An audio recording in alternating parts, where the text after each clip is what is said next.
One of Mullally's first decisions was to bring a small group of Ford executives to this remote test track in rural Connecticut.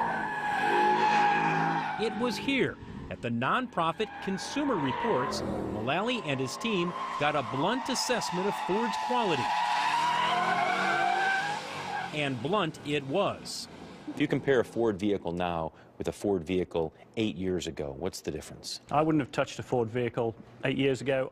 David Champion, director of automobile testing, didn't hold back from Mullally and his team. Tell me what you remember from that meeting. Well, you know, we go through all the data and, you know, what we've seen. And boy, do they have the data. And this is their life. They evaluate vehicles, and they were ready to answer my question.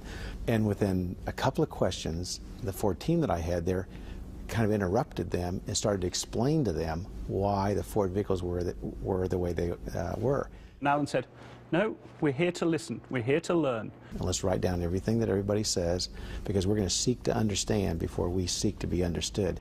It's not something I'd seen before, and it really showed that he was in charge, that we are going to change things at Ford. We are going to do things differently.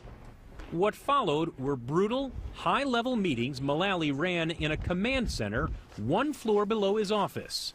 This is the Thunderbird room. This is where the leadership team of the Ford Motor Company manages the company worldwide. What goes on here is secret, but Mullally agreed to show us the room and discuss a moment that would become a turning point in Ford's comeback. And the purpose is that within 2.5 hours, we have reviewed the entire operations, worldwide, sales, marketing, product development. Right down the hallway, this is the Taurus room. Yes. Updates from the meetings are posted in the Taurus conference room on color-coded wall charts. Welcome to the Business Plan Review Room. Red signals a problem. But when Mullally arrived in 2006, no one dared admit anything was wrong. Mark Fields, who leads all of the Americas, we were launching Edge in Canada, and he had an issue with a hydraulic actuator on the tailgate. So up comes his chart. And it showed a bright red. And I said, we are red on Edge, and we have decided to delay the release of the vehicles for a week or two. And the room got deathly quiet. Now, what's going to happen now? Is it really safe to say how it's going? Everybody turned to Alan. So I started to clap. And basically said to me, thank you for your honesty. It was a defining moment, a small gesture signaling an enormous change.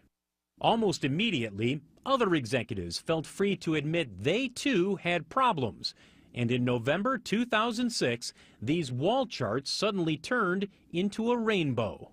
It just set everybody free, because now we knew all the issues, and now we could work together and solve those issues.